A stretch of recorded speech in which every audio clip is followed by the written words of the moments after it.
जी हाँ दोस्तों, ये तो गजब स्थिति हो गई। मोदी के प्रोग्राम में, बीजेपी के प्रोग्राम में जनता ने लगाए राहुल के जयकारे। सन रह गए मोदी, शाह और पूरी बीजेपी के लोग। नेता ने फाड़ी आंखें, फिर भी लोग नहीं रुके। स्वागत है आप सभी का। आप देख रहे हैं द राजनीति का विशेष सेगमेंट खबर और विश्लेषण। मैं हूं जबार खान। तो क्या देश की जनता और भक्त भी, जिन्हें आप अंधभक्त कहते हैं, वो भी अब हालात से समझौता करके अब उस रास्ते पर चल पड़े हैं जहां उनको अपने दुखों को, अपने घाटों को कम करना है? आखिर ये कैसे संभव है जो अभी तक ये कह रहे थे कि हम 500 रुपये में डीजल पेट्रोल खरीद लेंगे, फिर भी हमें मोदी चाहिए। मगर जब मंच से उनसे ये पूछा गया कि देश आप किसके हाथों में सुरक्षित देखते हैं, आपको कौन चाहिए, मोदी जी या फिर राहुल गांधी, सामने से लोगों ने कहा राहुल गांधी। मंच में मौजूद हर कोई सन्न रह गया। दोस्तों, मैं वो वीडियो भी आपको दिखाऊंगा और सुनाऊंगा। बड़ा दिलचस्प नज़ारा था उस वक्त का। किस तौर पर देश के अंदर राहुल गांधी का व्यक्तित्व अब सर चढ़ करके बोलने लगा है। अगर आप बीजेपी के कार्यक्रम में बीजेपी के नेताओं के जरिए पूछे गए सवाल पर कि आप किसे चाहते हैं, देश को किसके हाथ में, मोदी जी के या राहुल के, और उनके कार्यक्रम में अगर आवाज़ आए कि राहुल गांधी, जिस पर वो खुद वो बीजेपी के नेता बौखला जाएं, तो फिर आप समझ सकते हैं कि देश में वेब क्या कुछ नहीं चल रही है। आप खुद सुनिए कि बीजेपी के बड़े नेता मोदी की महिमा मंडन कर रहे थे। मंच से मोदी स्टाइल में सामने की भीड़ से पूछ रहे थे कि बताइए, आप देश किसके हाथों में सुरक्षित देखते हैं, आपको कौन चाहिए, मोदी जी जैसे नेता के हाथ में देश या फिर राहुल गांधी के हाथ में? तभी भीड़ कह उठती है राहुल के हाथों में। सुनिए और देखिए जरा इस वीडियो को। राहुल गांधी हा एकच पर्याय दिसतोय मला। मग उद्या राहुल गांधींच्या हातात तुम्ही देश देणार आहात का नरेंद्र मोदींच्या हातात देश देणार आहात? अरे वा,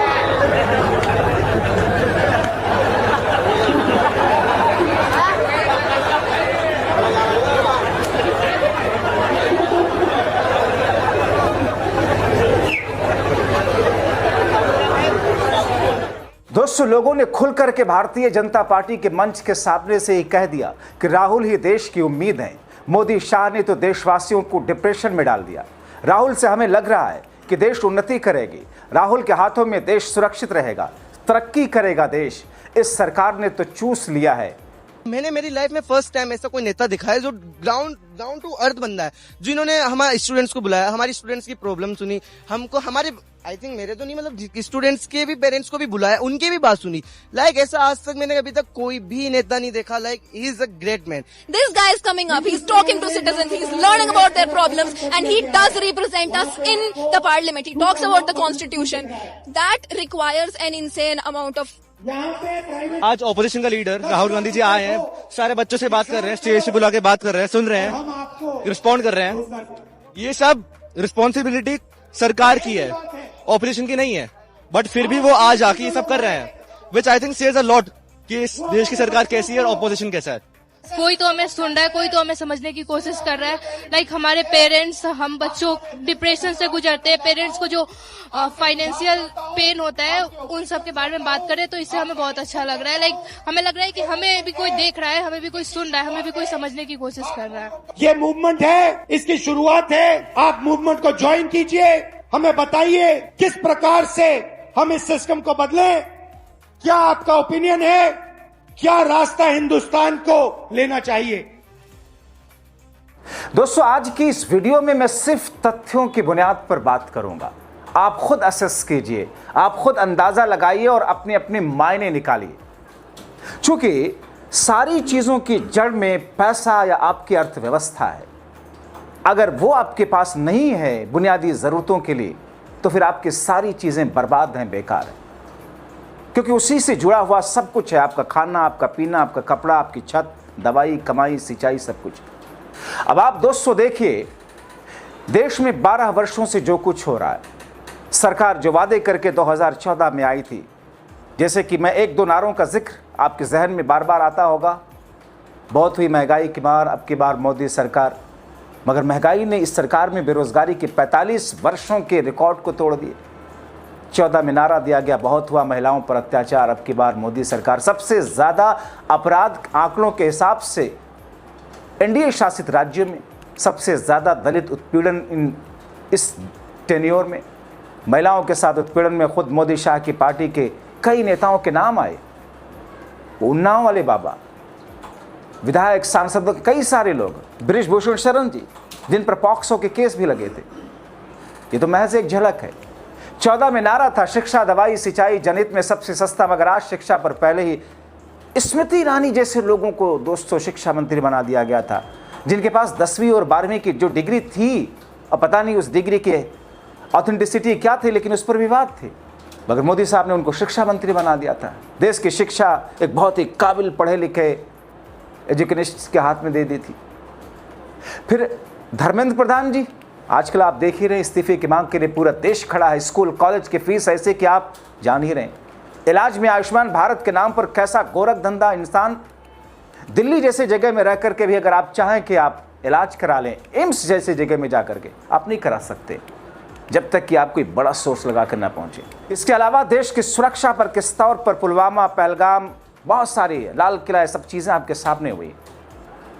डीजल, पेट्रोल, हमारे अंधभक्त भाई बेचारे कहते हैं 500 रुपये में ख़रीद लेंगे, मगर हमें चाहिए यही मोदी योगी।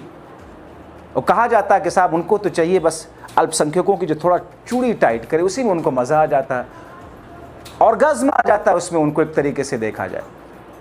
अब दोस्तों, संसद में राहुल गांधी ने कहा था बीते दिनों कि अमेरिका पर, ईरान पर चर्चा कर लेते हैं, डीजल, पेट्रोल, एलपीजी पर शामत आएगी, मगर स्पीकर और कई बीजेपी के नेताओं ने कहा कैसे फालतू के मुद्दे आप लाते हैं, आपने खरीदे ना 900 रुपये वाले सिलेंडर 3500 रुपये में। दोस्तों, सिर्फ अर्थव्यवस्था पर ही अगर ये सरकार राहुल गांधी की सलाह को मानी होती तो शायद इतनी मुश्किलें ना होती। राहुल गांधी ने, जैसा कि मैं जिक्र कर रहा था कि ईरान और अमेरिका की उस टसल को लेकर किस तौर पर संकट आने की बात कही थी, मगर सरकार ने उसे हवाई में उड़ा दिया था।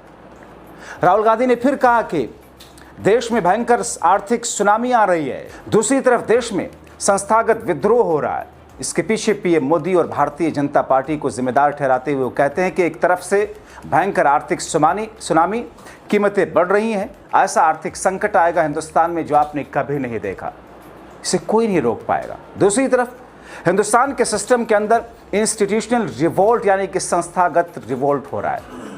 राहुल ने जो आगे कहा वो चौंकाने वाला था। उन्होंने कहा था कि आप सोचते हैं कि चुनाव आयोग पूरी तरह से कंट्रोल्ड है, लेकिन वो 3 साल पहले पूरी तरह कंट्रोल में था। मुख्य चुनाव आयुक्त के मैसेजेस मेरे पास आ रहे हैं, इंटेलिजेंस सिस्टम के हेड, सीनियर जुडिशरी सारे के सारे विद्रोह कर रहे हैं, जानकारी दे रहे हैं हमें। तो जो कंट्रोल का सिस्टम था वो अंदर से ढहरा, क्योंकि इन लोगों को दिख रहा है जनता का प्रेशर ऐसा भयंकर आएगा, अगर हम इस रास्ते पर चलते गए तो इनके लिए खतरा ही खतरा होगा। दरअसल अगर आप मोदी सरकार की अर्थव्यवस्था, जिस अर्थव्यवस्था की बुनियाद ही सब कुछ है दोस्तों, अर्थव्यवस्था की बात करें तो 12 वर्षों में गलत नीतियों के कारण देश को रसातल मतलब धराशायी की तरफ ले जाया गया। और इस बात को खुद मोदी शाह अच्छे से जानते हैं कि उनकी प्राथमिकताओं में क्या है, जनता है, देश है, या सिर्फ उनकी पार्टी। चुनाव जीतने के लिए पैसा, नेता सांसद खरीदने के लिए पैसा, संघ और बीजेपी के लिए पैसा। इसीलिए वो सभी एजेंसियों को कंट्रोल करके अपना सिक्का जमा कर देश की बुनियाद दिला रहे। तभी तो जो उनके मुरीद हुआ करते थे वो भी आलोचक हो गए, खासतौर पर आर्थिक एक्सपर्ट की बात करें। दोस्तों, चूंकि देश और लोगों की अर्थव्यवस्था ही सारी चीज़ों की बुनियाद है, अगर उसी को खोखला कर अपनी महत्वाकांक्षाओं को सरकार पूरा करने में लगी रहेगी तो फिर आम जनता के लिए 2 वक्त की रोटी, बच्चों के लिए महंगी पढ़ाई, परिवार के लिए महंगा इलाज, कर्ज में डूबे किसान के लिए राहत कहां से आएगा। भारतीय अर्थव्यवस्था को लेकर कई अर्थशास्त्री खुलकर मोदी सरकार की आलोचना कर रहे हैं, लेकिन इन आलोचकों की सूची में बहुत सालों से उन अर्थशास्त्रियों के नाम भी जुड़ गए जो कभी मोदी सरकार की नीतियों के मुरीद हुआ करते थे, समर्थक हुआ करते थे, वो भी आलोचक हो गए। मतलब स्थिति आप समझ सकते हैं। मेन स्ट्रीम टीवी, मीडिया या अखबारों में छपने वाले आर्टिकल्स को देख करके आप अंदाजा मत लगाइए सरकार के कामकाज के तरीके और अर्थव्यवस्था की बातों को। जो अर्थशास्त्री उनकी नीतियों के मुरीद थे वो आलोचक हो गए। 2017 से सितंबर 2018 तक प्रधानमंत्री मोदी के आर्थिक सलाहकार परिषद के सदस्य थे सुरजीत भल्ला। मोदी समर्थक के तौर पर अर्थशास्त्री की पहचान थी, लेकिन अब मोदी सरकार की नीतियों को देखकर उनका रुख बदल चुका। वो खुलकर मोदी सरकार की नीतियों की आलोचना कर रहे हैं। सुरजीत भल्ला ने 21 मई को अंग्रेजी अखबार इंडियन एक्सप्रेस में एक आर्टिकल लिखा जिसमें उन्होंने कहा कि इस समय अर्थव्यवस्था को संभालने के मामले में बीजेपी का प्रदर्शन निचले स्तर पर पहुंच चुका है और इसकी कोई गारंटी नहीं कि स्थिति और खराब नहीं होगी। इसी तरह मोदी सरकार में 2014 से 2018 तक मुख्य आर्थिक सलाहकार रहे अरविंद सुब्रमण्यम ने 26 मई को इंडियन एक्सप्रेस में एक आर्टिकल लिखकर सरकार की नीतियों की आलोचना करते हुए कहा, आज जब रुपया लगातार गिर रहा है, भारत गंभीर आर्थिक चुनौतियों का सामना कर रहा है, आखिर जिम्मेदारी किसके हाथ में है? आज का रुपया संकट केवल ईरान युद्ध और ऊर्जा आयात पर निर्भर भारत पर पड़े उसका प्रभाव का परिणाम नहीं है। ये उतना ही या उससे भी ज़्यादा भारत की मध्यम अवधि की आर्थिक संभावनाओं को लेकर बढ़ते संदेह को दर्शाते हैं। युद्ध शुरू होने से पहले ही रुपया उभरते बाजारों वाले देशों की मुद्रा की तुलना में काफ़ी कमज़ोर हो चुका था। ये मैं नहीं कह रहा, ये वो हैं जो एक वक्त में मोदी की तारीफ करने वाले होते थे। इसी तरह पूर्व प्रधानमंत्री डॉक्टर मनमोहन सिंह के उनके मीडिया सलाहकार रहे संजय बारू भी शुरुआत में नरेंद्र मोदी की तारीफ करते थे, लेकिन उनके भी स्वर बदल गए।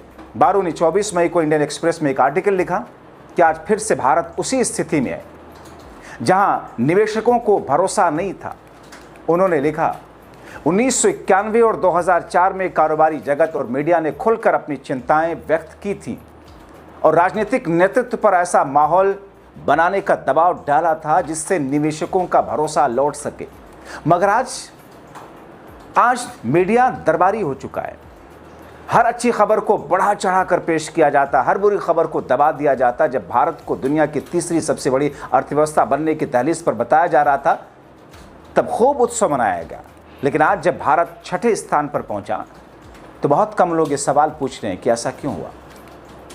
ये दोस्तों, ये वो लोग हैं जो देश और देश के बारे में, देश की अर्थव्यवस्था के बारे में और सारी चीज़ों के बारे में जिन्हें एक्सपर्ट कहा जाता है और जो सरकारों से जुड़े रहे हैं। ये वो लोग हैं जो कभी मोदी सरकार के कसीदे पढ़ते थे, प्रधानमंत्री मोदी और शाह की नीतियों की तारीफ करते थे, मगर वो भी कब तक करते। अब वो भी खुल करके आलोचना करने लगे, सवाल उठाने लगे। तो फिर ऐसी स्थिति में दोस्तों आगे क्या? महाराष्ट्र में भारतीय जनता पार्टी के मंच पर जो स्थिति दिखी, राहुल गांधी और प्रधानमंत्री को चूज करने में दोनों में से जब बीजेपी से जुड़े हुए लोगों की भीड़ से आवाज आई कि राहुल गांधी, तो फिर इसके संकेत आप समझ रहे हैं। अपनी राय जरूर लिखें।